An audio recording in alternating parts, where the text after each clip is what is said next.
Today we're going to review everything I made on Create Sci-Fi for my short film Wakener. Let's go.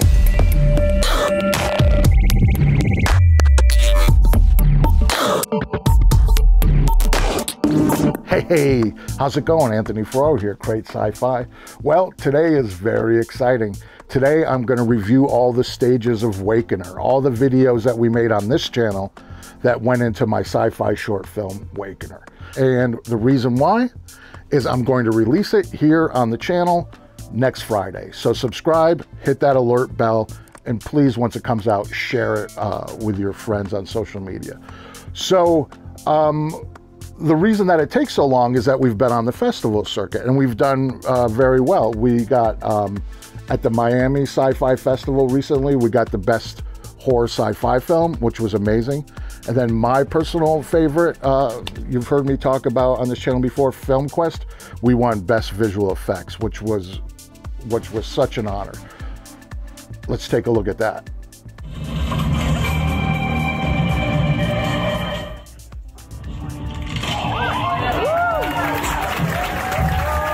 I love Film Quest. I've been here 5 times. Yeah, it's just weird to win, so.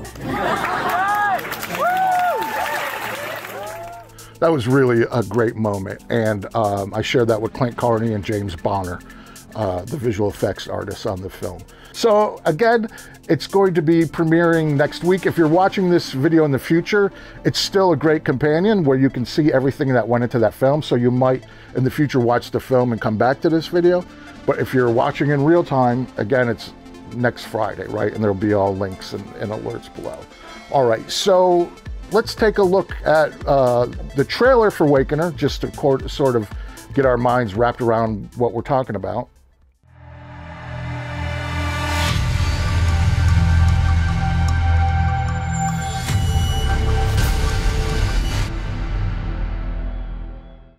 All right, so let's review some of the stages that went into that short film that we did right here on this channel.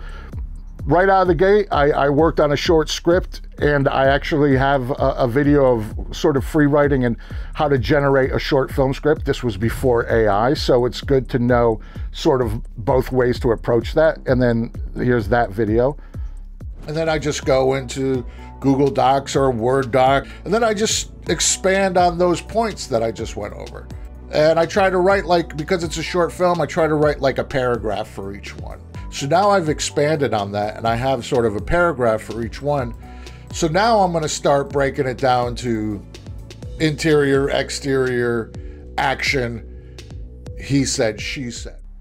And then this one is interesting. So I made a sci-fi jumpsuit on this channel, and when I made the jumpsuit, I didn't know what it was for yet, right? So I do that a lot on this channel. I talk about how, for me personally, props and costumes sort of inspire me to make stuff, to start imagining it. That's just my process, right? So this is a perfect example of, I made this sci-fi jumpsuit, wasn't even sure what I was making it for, and then that is the main character's costume in our film. And here's that video. Yeah, so first I'm gonna do some black. And again, this is wet, right? So by the time this dries, the color really softens, it evaporates. And then I'm gonna put it in the washing machine. Pretty neat. And then where would we be without a Nerf mod? You gotta have a Nerf mod for the weapon. Here's our rifle that we did. And what's cool about the rifle and a few of these props, as far as insight into the process, I originally imagined that it was gonna be all white. And then I abandoned that for my main characters and put the all white in my secondary characters. But you'll see the process of that as well. So here's the Nerf mod of the rifle. Sanding done? Probably not, but we're getting close. And there it is, that logo. So all it is, and I went back to the 3D print on this badge, is just, you know, these are things you won't even catch, but subconsciously, you know, you have this character, her name's Oni, and she's a level C, right? You might not ever see that badge. Some people might, but it's just kind of there, and it's just a nice little grounding thing that adds production value. And then next I needed the MacGuffin, right? So this is a good example of being corrected by YouTube, right? So I made this pyramid. In my mind, I made this pyramid. Luckily in the script, I never say pyramid. And then all of you out there were very quick to point out that I, in fact, had made a prism, not a pyramid. So a pyramid is 4 sides. My MacGuffin is a sort of a 3-sided prism.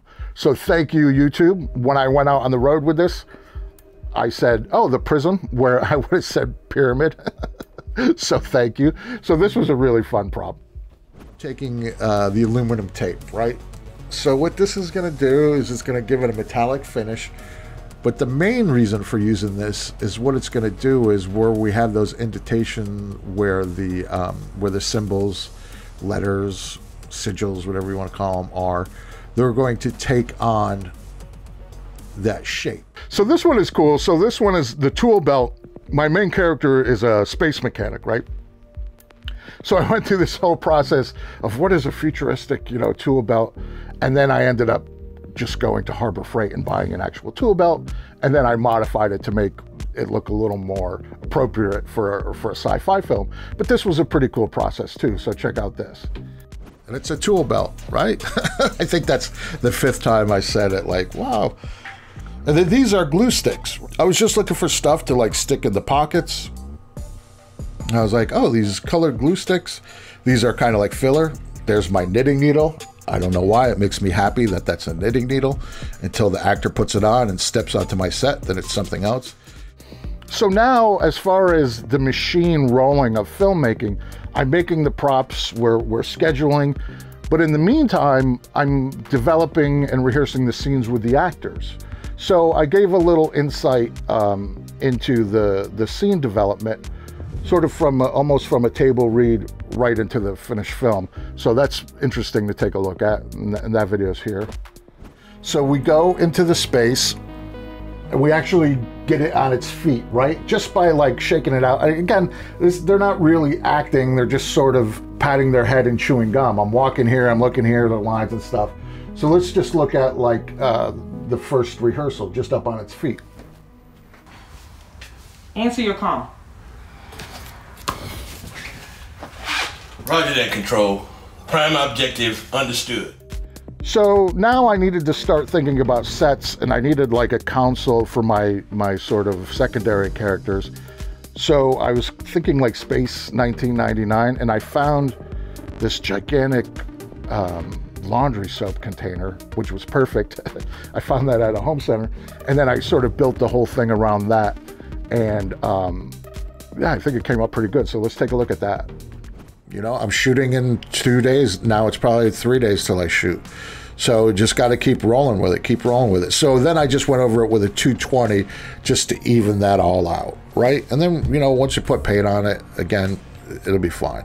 And there you're starting to see the rough idea. And this really looks like the 70s reference images that I looked at, whenever weeks ago.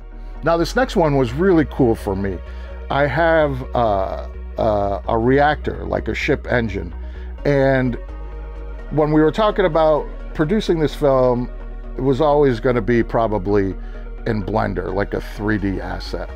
And then I was sort of all caught up with all my production, and I was waiting on visual effects, and I had about a week. And I thought, you know what?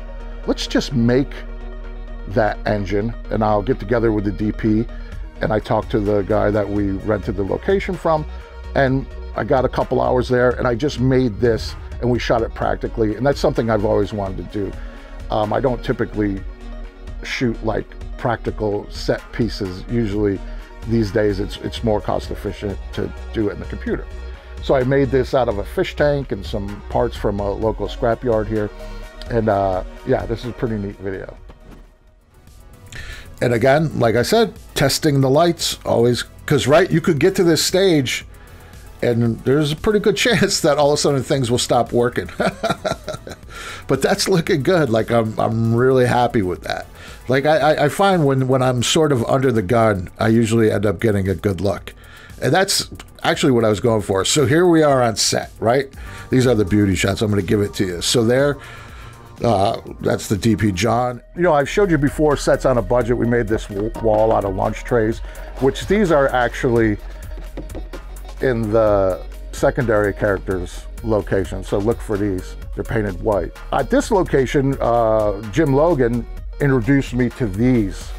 These are from the home center. These are for like in your attic, when you put the insulation, you put these under the insulation just to create like an air gap. And these are amazing. They're just a couple dollars. And I did a video of introducing you guys to these. And yeah, take a look at that video. What I do is I just get the edges, right? So you get that steel look. And then I'll just, you know, wherever it strikes me, one of them, maybe I'll go a little extra. And that's it. If you overthink it, it won't be so great. So I'm very excited to announce that we will be releasing Wakener on this channel. Thank you all for your support throughout the process. And like I said, like your feedback was very helpful as part of the development process. And I'm just really excited to continue to share with you films where we can go back through the year and you can see everything I did to achieve that film. And then I think it makes it more obtainable. So I know some people just like to watch the content if it's something they like sci-fi. So I think it's also very interesting to sort of peel back the layers of the onion, the process. So again, so it's next Friday. There'll be links. You'll be aware if you subscribe and hit that bell. And if you're watching this in the future, it's still, I think, interesting to sort of break it down. And I'll put all these videos I talked about in a playlist. And then also after the film comes out, I'm going to be doing a proper making of behind the scenes. And then also one of the special visual effects is pretty cool. I don't want to give it away. And I talked to the gentleman, James Bonner, who created that for us. So that'll be really cool. So as always, I hope you found this video useful. I used to tell you to please subscribe and check out the merch, but we'll have our avatar do that. Hey, I'm just the avatar, but you might want to check out this video, maybe that video. For sure, subscribe if you haven't, and check out the merch. Buy some merch, that really helps. But hey, what do I know? I'm just the avatar.